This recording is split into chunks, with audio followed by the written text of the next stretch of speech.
ही वेगळी बातमी आता.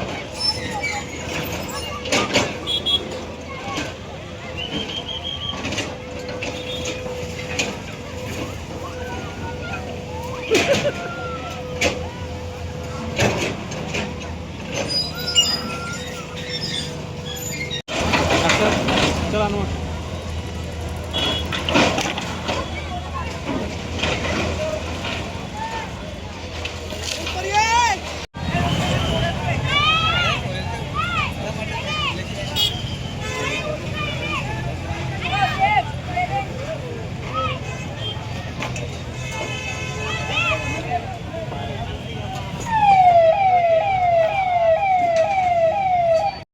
सर आता तुम्ही पाहणी केली आहे, काय म्हणणार?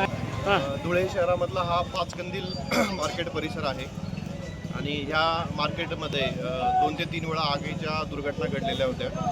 जीवित व वित्तहानी होण्याची शक्यता होती आणि त्याचबरोबर ही 4ही इमारती या मार्केटच्या अतिशय धोकादायक झालेल्या होत्या. त्याच्यामुळे नागरिकांच्या जीविताच्या रक्षणासाठी या इमारती निष्कासित करणं आम्हाला गरजेचं होतं आणि त्याचबरोबर महानगरपालिकेचा उत्पन्न वाढीचा स्रोत म्हणून चांगले मार्केट विकसित करून त्यातनं महानगरपालिकेला उत्पन्न मिळवून देणं सुद्धा आवश्यक होतं. या दृष्टीने या 4ही मार्केटच्या विकसनाची प्रक्रिया महानगरपालिकेमार्फत सुरू झालेली आहे. यापूर्वीच महानगरपालिकेने साधारणतः 54 कोटी रुपयांची निविदा प्रसिद्ध करून त्याचे कार्यादेश पण दिलेले आहेत. आता 4 पैकी 3 इमारती पूर्णतः निष्कासित झालेल्या आहेत. एक इमारत आम्ही साधारणतः 1 ते 1.5 तासानंतर सुरू करतोय, पण 4ही इमारती आजच निष्कासित होतील असा महानगरपालिका प्रशासनाचा प्रयत्न आहे.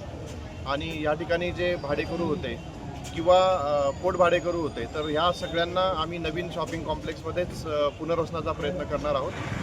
ते कुठल्याही प्रकारे व्यवसायापासून वंचित राहणार नाही याची सुद्धा महानगरपालिका प्रशासन दक्षता घेणार आहे. तर काल मान्य न्यायालयाचे जर काही निर्देश असतील तर ते आमच्या निदर्शनास आणून द्यावेत. आम्ही आमच्या विधितज्ञांकडून तपासून घेऊ.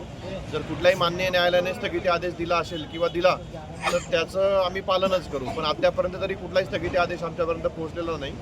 त्यांनी आणून दिला तर आम्ही नक्की त्याच्या मान्य न्यायालयाच्या आदेशांचं पालन करू. त्याबाबत